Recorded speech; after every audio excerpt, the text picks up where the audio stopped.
Hi, I'm Elbert Ivory, and today we're here at the Brooklyn Public Library, and we're going to be volunteering with New York Cares today for the Music for Autism event. I'm so excited to be partnering with them today. Let's go check it out and see what we're going to be helping out with today.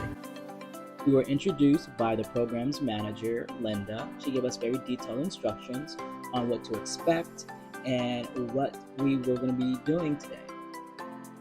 Some of the tasks that the volunteers were assigned to was setting up the chairs, the food station, and checking in guests. Looks like right now they're actually rehearsing for the show today. So I'm really excited. And then we have the volunteers right over here behind me. We're all having our Music for Autism shirts on. And I think what we're gonna be doing now, we just got done setting up the chairs out here for the concert event. And now we're gonna be, looks like the tables are being set up too over here. Well, yeah, over there. Due to privacy concerns and out of respect for the parents and their children, we were unable to record the actual event itself. But no worries, because we have our model in talent, Tamarsha, who is a big advocate for parents that have autistic children. And she here is going to be explaining to you guys more detail about that in her journey into advocacy for autistic children. Well, thank you for partnering with me on the challenge. And like I said, just, helping so many moms that, especially when you're first diagnosed, we go through a lot of different emotions. I just, even as myself, I went through that stage of denial. Even, when I was first heard that my son was diagnosed with autism. And not only me as a parent, but even my family members, my parents, my husband, it was like everyone was saying, you sure something's going on? I don't think, he's just, that's all kids. They do that. And I'm like, no, something's going on. And then once we actually finally got to that stage of, we got the actual diagnosis, I did go into the stage of guilt where, I felt like God was punishing me, or if it was something I did. And so not only then guilt, it turned into depression. And so, I just want to continue now to actually be that spokesperson, be that advocate, because I've been through that whole emotional roller coaster as a parent, and especially as a mom. And so I just love to help share awareness, and that's why I thought it would be very important to get on here and continue to share those self-care strategies and techniques that we do as awesome moms. But Ms. Kendra, first, I do kind of want to get a background before we dive in on how does autism actually affect your life.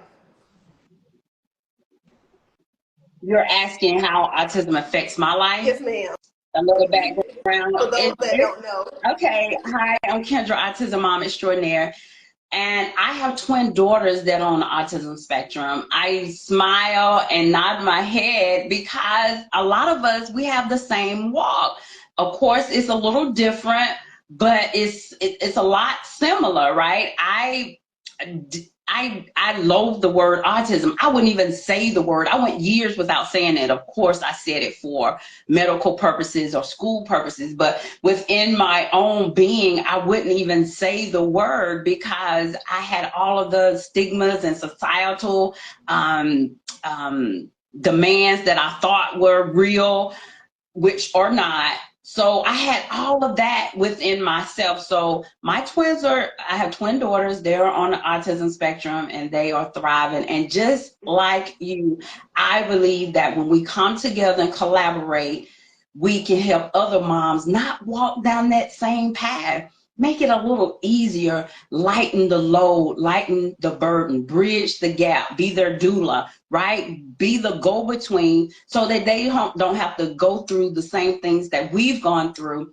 And it seems like some of our walk is similar. So that's who I am. I help moms I help moms with children that's on the autism spectrum. And it's more of empowerment, training, support, consultations, all of that good stuff so that we can do this together. I've always said my children will be out in the world meeting your son, meeting your niece, your nephew, other family members. As we know, the CDC says 1 in every 36 families, if not even more, have a child or someone that's on the autism spectrum. So when we all come together as a community, when my child meets your child, they are both thriving, right? So that's what we do together. So I love it. I love it. Well, thank you for all you do, Ms. Kendra. And like I said, I definitely appreciate you coming on tonight just to help and speak with parents as well. And I just want to dive in because a lot of people don't actually know that, suicide rate for autism parents, special needs parents, is really high. Mm-hmm. And, it just kind of, it makes me emotional to hear that. And actually, even for our disability children, there's a lot of abuse in the home. And so I always try to make sure that as a parent, as a mom, we have to focus on our mental health. Yes. That's important. This month also Mental Health Awareness Month.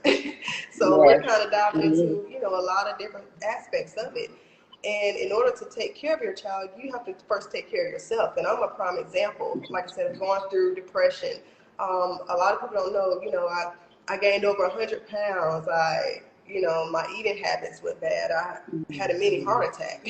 And so, like I said, just learning and going through those lessons is giving me experience. And I learned that, this is my purpose to actually help families and continue to thrive, continue to help moms try to thrive so we can grow and learn and just know that it's okay. And we can take those moments when we need to for a mental break. We can have a community of people to reach out to.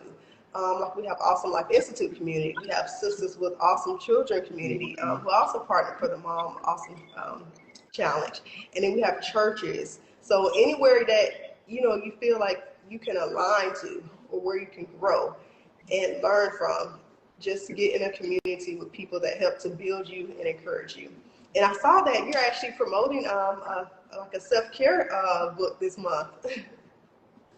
Yes, I have some self-care planners that are free for moms. I did it for Mother's Day. That was my gift to our community and to our mothers or whomever, caretakers, because as we know, a lot of our family members step in to take care of children, either memas, grandmas, nanas, aunties, cousins, uncles. Different people may step in to help children that are on the autism spectrum. So it's not only for moms. You just have to change out the word mom to dad or caregiver, whatever you want to do. You can just change it out. And they are self-care planners. There are 14 of them. They're different ones. They're one-sheeters. And it's things that you can just write down for yourself to help you plan out your day, to take a woo-saw, to go. They're financial ones. They have different titles. They're nutrition ones, they're meditation ones, they're different ones that can help you throughout your day, because we know that writing down, just as the Bible tells us, write the vision, make it plain. We need sometimes to write things down, to look back at it. And a lot of times it brings us back into remembrance of where we were and to where we are now. I love doing that. I love looking back. I remember not too long ago, well, when the girls were younger, I said, God, I wrote down in my journal, God, I need help. I need help. These kids are killing me. I don't know if I used that exact word, so I can't remember that word because I'm careful with my words. But I know I said, I need some help. God, please send me some help. Send me some relief, because I had an older daughter. Then I had my younger daughters, and my older daughters presented different challenges than my younger two that were on the spectrum. But when I look back at that journal and when I wrote in that journal, and I was like, God is faithful, because he did just that. He sent me some help. And the help really is your own peace of mind. I love that. Definitely journaling, and like I said, how, just going back in the past and reminiscing on those past experiences and how we just correlate that with today. And like I said, a lot of times, we're in the present tense and we don't realize that actually step by step, every day, we're gaining progress. And so we always have to make sure we acknowledge just those moments where we we came from, you know, because like I said, I remember those days where my son couldn't even use a spoon to eat. He didn't know how to jump. I know someone commented that their child is a picky eater, in which a lot of you know, families experience that with autism individuals. And so we also have where we do our nonverbal to verbal starter diet guide, and it just helps for actually, you know, to learn the foundation. And it helps to know that a lot of those deal with sensory processing disorders. And so a lot of times when your child, you know, doesn't want a certain food, is because of the texture or the taste, the smell. And so with the nonverbal start diet guide, we're trying to start implementing on, you know, how you can use those and actually transform to where your child actually wants to eat certain foods. So that is a you know, a resource that we provide. And like I said, it can be exhausting. And I know even as a self-care treat that's coming on, there's actually going to be a retreat that Sisters with Awesome with Children is having in October. And so, you know, I just think that's a good thing for moms to get together and, you know, take time away to yourself. I know I had got a massage not too long ago, and I posted that with the challenge, and it was just like that one day of just, you know, relaxation.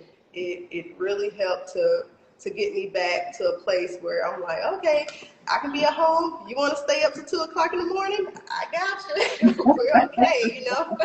Right. A lot of times, you know, as moms, we do have limited sleeping because our children, you know, we're trying to get our children to bed. So, you know, all of those things just help to empower us. Yes. And then also, I just want to talk about, too, also the strategies. And just building, like I said, continue to build that support team and inclusiveness. You know, a lot of people don't realize that, you know, you can broadcast, oh, you know, we have an inclusive event or we want you here, but when we actually show up, you know, that's where I'm like, yeah, we're going to do it. We're going to show up. We're going to show up big, like this big blue wig. And, you know, I just want people to be aware that, you know, encourage us, you know, be there to actually support us. Don't just say we're included, but modify those activities, you know, give suggestions on how we can actually have interaction with our awesome babies. Absolutely. What are your suggestions on inclusiveness? I most definitely agree with what you have already said about being inclusive. Make sure that the accommodations are there, you know, make sure that if our children need a sensory corner, if our children need breaks, if our children need to have an aide or have someone to go with them, if our children need short sentences to speak or to know where to go, what to do, if our children need to speak with a speaking device or have flashcards or even text. For my girls, I'll tell them, if your teacher does not understand you or your friend or your family member doesn't understand you, my kids know how to text. Most of our young kids know how to text. So I said, text them everything that you need.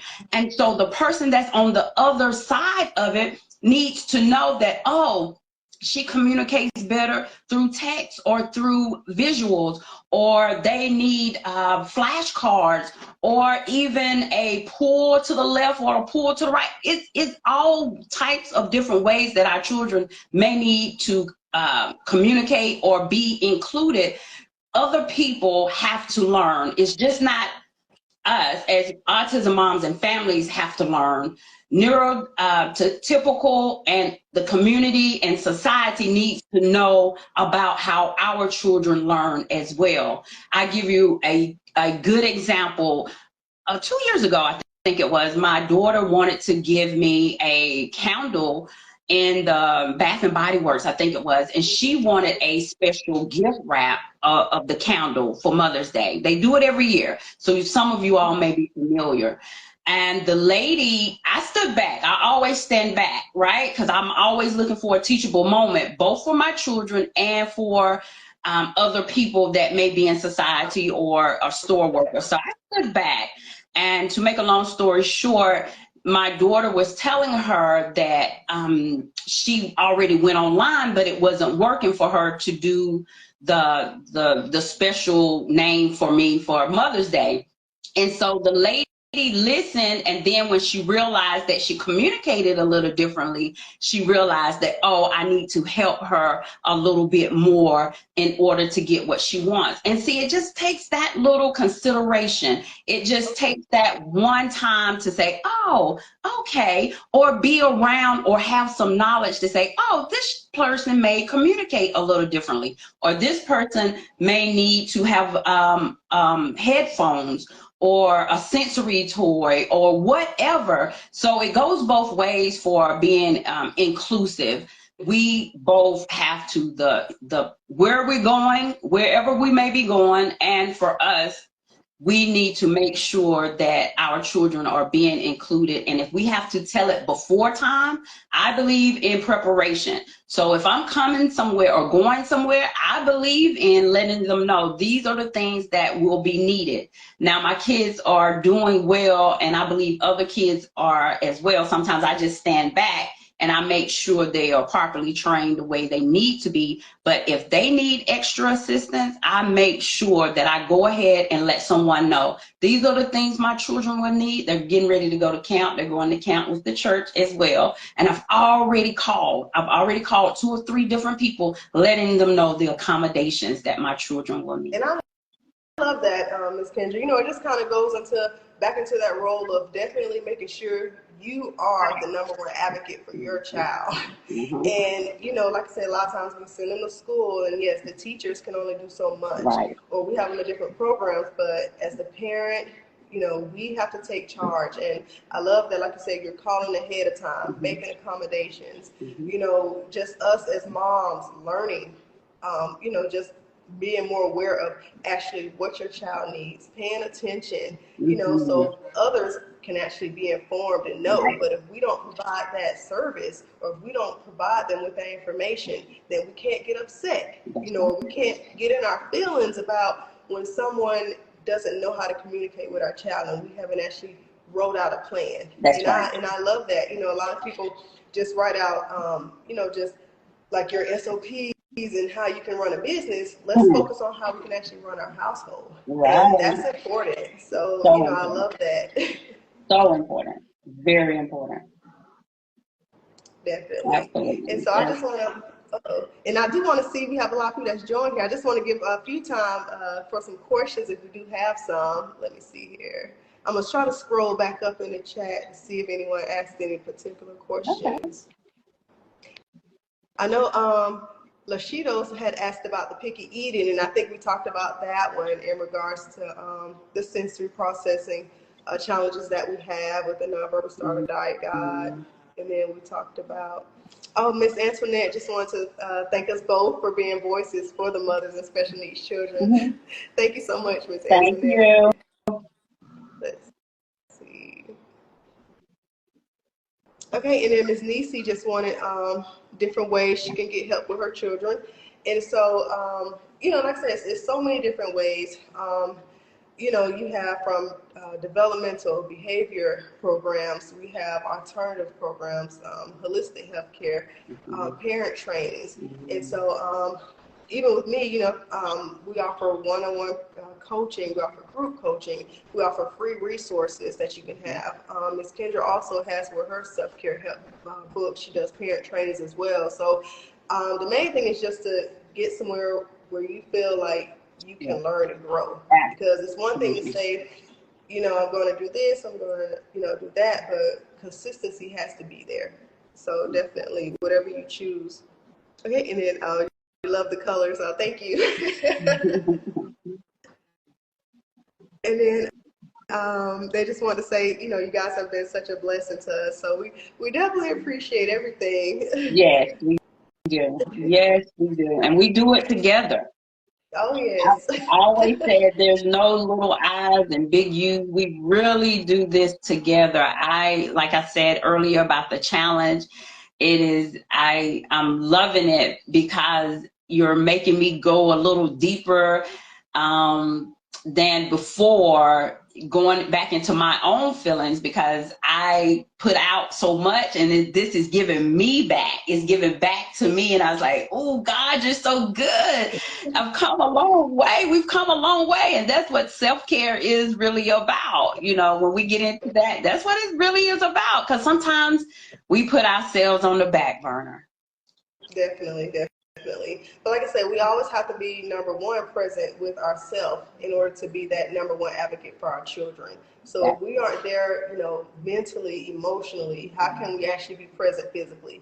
And so that's why I always want to make sure, as a autism mom, special needs mom, we take those time for self-care. Yes. And that's why I just want to, you know, thank you, Ms. Kendra, for coming on tonight and just helping to share those self-care tips and how we've been doing on this awesome mom journey and this awesome mom challenge. And I just hope everyone continues to join in the challenge for not only awareness for us and to build that bridge on connection, but also just to keep empowering those moms that are getting that first diagnosis for the first time and they don't have no idea on what's going on, or, you know, they're feeling depressed, feeling guilty, in denial.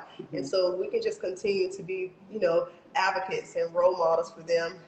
I'm happy. Yes, I actually have an acronym for our self-care. Is it okay to go ahead with that right now? Yes. Okay. Yes, definitely. So I have an acronym of mothers, and the M is for mindfulness and meditation. Now, we are Christians. We believe in Jesus Christ. So our minds will be stayed on the word of God, and our meditation will be meditating on the word day and night. So be mindful, be in the full presence of the moment. That's the M. The O is be open to support groups. Like we have stated before, there are a lot of support groups. I've always said, even if you do not reach out to me, become part of my tribe, reach out to Marsha's tribe, reach out to someone. There's no need to go through this alone. Reach out to a support group because it's so needed. We need to share our stories together. We need to woosah together. We need to laugh and cry all together. And as she was saying, she has a special diet for you all to have. I have some self-care planners. We have free resources. We also have some resources that may help you move forward in whatever you're trying to do with your child. So you can have the coaching, the one-on-one, you can have the group, whatever, but reach out to different support groups, even if it's not ours, right? So, and then the T is for time for yourself. You have to take time for yourself. And we have said this over and over. This has been the running theme for tonight. If you're not well for yourself, you cannot show up for your child. So taking time for yourself could easily be a bath. It could a relaxing bath. You could go walking. You can read a book. You can have a sip of coffee. You can go to Starbucks or have coffee at home. It doesn't necessarily have to be a franchise, but just take some time for yourself. Get up a little earlier than everybody else and woosah and have that time for yourself. The H is for healthy habits, and we've said this as well. We need to eat well. We need to drink water. We need to cut out the sugars and the carbs and all of that good stuff. I'm not a nutritionist, so you need to talk to your doctors about that. But the things that we can do, we need to do. We need to go for walks. I'm pointing to myself, need to walk a little more, need to drink a little more water, right? And leave the sugars alone, because we know when we get a certain age, right? Those sugar cravings, they coming. So we have to make sure that we're maintaining healthy habits. The E is for express your creativity through different outlets. Do you like to write poetry? Do you like to write songs? Do you like to knit? Or do you